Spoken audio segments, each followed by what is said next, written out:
By now, all of you guys know Apex Mobile is going to shut down on May 1st, 4 p.m. PST.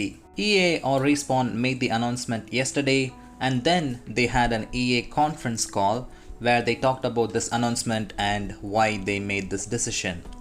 When I read that, I thought it was funny because they did not take any responsibilities for the things they did wrong in the game. Instead, they just said mobile industry has evolved and we are trying to keep up. But don't worry though, I'm here to point out all the things they did wrong in the game and what led to Apex Mobile being shut down.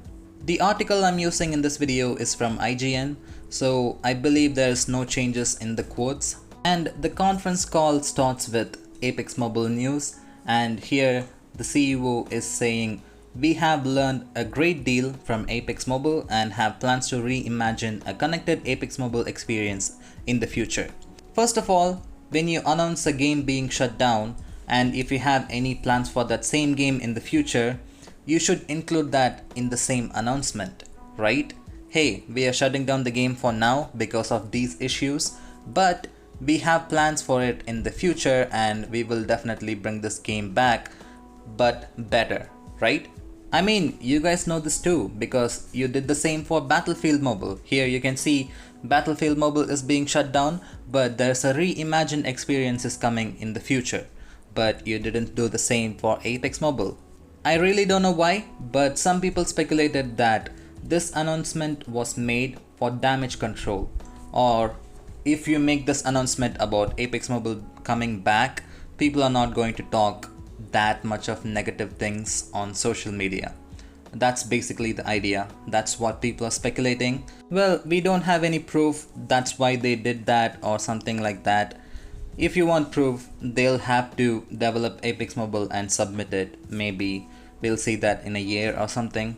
The IGN is speculating that EA is going to develop this game and Lightspeed Studio or Tencent is not going to be a part of it this time. Which is good in some way, but when you look at the other way, the people who all are working in Tencent Mobile Development Studio are super talented. If you want a high quality PC game ported to mobile, you just contact them. You know what happened when EA tried to develop Battlefield Mobile without Tencent's involvement? You know how it turned out. I'm not saying Battlefield Mobile was trash or something. They were making progress, but it was slow progress. You guys know this. Actually, I saw a response from the Battlefield Mobile developer, the Industrial Toys guys, and they were super passionate about the game. They were developing the game and they were just one update away from bringing the quality to the game, adding helicopters and all those content and skins. They were just one update away, but EA didn't give them the chance to update the game, and the company, the whole Industrial Toys, is shut down now. Battlefield Mobile development is gone and they don't have jobs now. It's just super sad. They did this because they thought these are the reasons why Apex Mobile failed. Let me explain. So the CEO is saying there are three main reasons why Apex Mobile got shut down. The first reason is basically this. Apex Legends has a verticality of gameplay and team-based play, and that didn't work out in mobile. First of all the multiplayer games where you team up has this team play issue. Some games requires everyone to do specific tasks, and that's not going to work out all the time. It happens in every single game.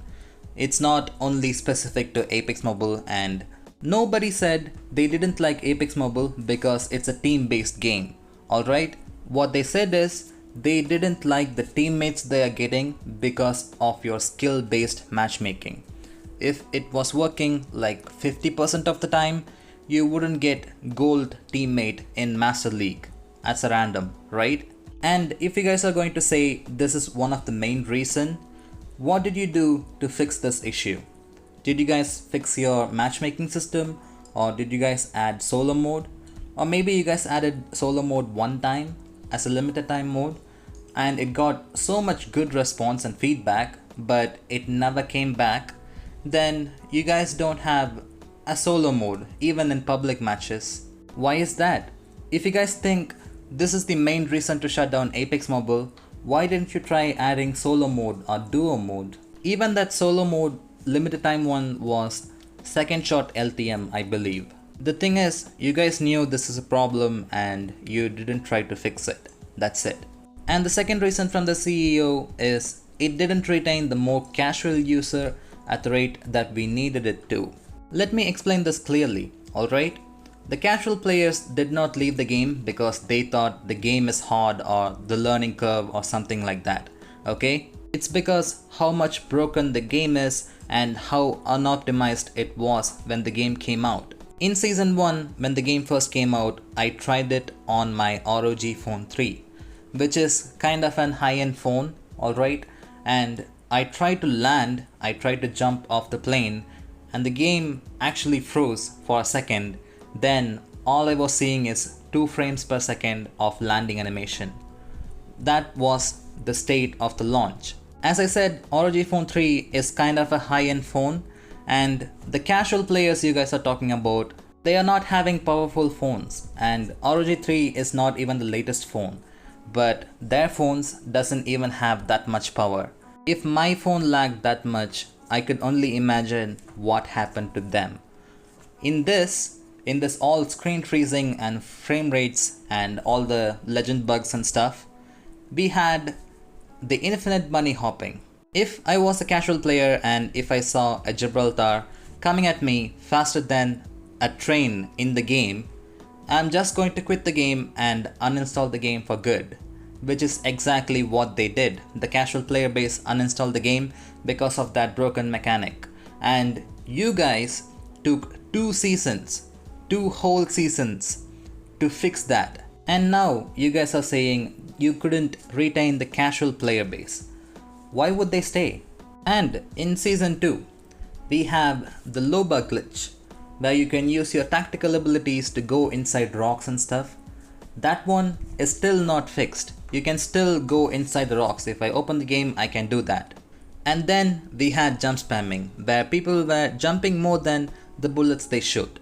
And that also took 2 whole seasons to fix it. As a casual player who plays only 1 or 2 matches a day, would I stay in the game? No way that's happening. We, the content creators and the people who loved Apex Mobile genuinely, we gave you guys suggestion. Hey, bunny hopping, you just have to add fatigue. That's not going to be a problem. And jump spam, just add some bullet spread. That will solve the problem. We gave you guys suggestions and you guys are taking 3 months to fix that. Why would a casual player exist in that situation? And the third reason is the mobile industry has evolved and all the new releases has crossplay or cross progression connected to the broader franchise of that game. Okay, so currently the biggest game that's coming with cross progression system is Warzone Mobile.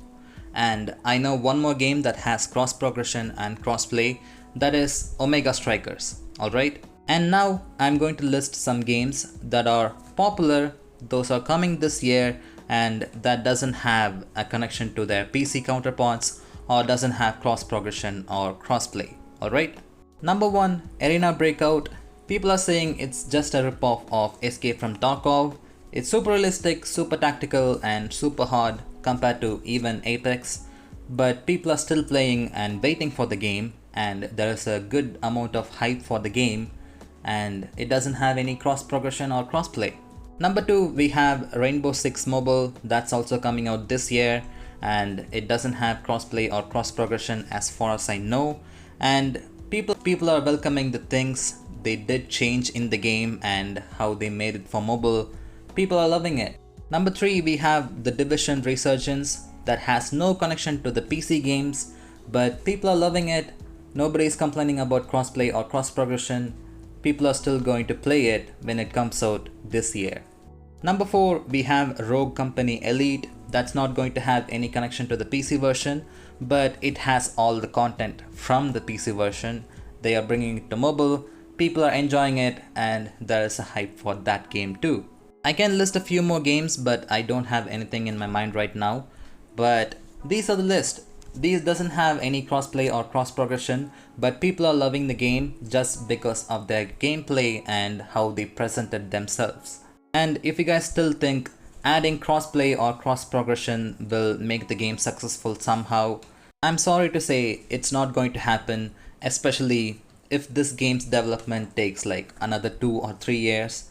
It's not going to happen. A lot of mobile players already lost their trust in EA and Respawn. You guys didn't even refund the skins that are not even 1 year old. We couldn't even use our skin 1 year, and you guys are not giving refund for that, and that's already a bad impression. And of course people will give it a try even if you release it 3 or 4 years later, but I don't think it's going to be successful as you guys are expecting. Like if you set a goal again, you're not going to reach that. And that's it for me, and I'm going to make another video why Apex Mobile like fell down like this. That will be coming out tomorrow, and let me know your thoughts about this in the comments.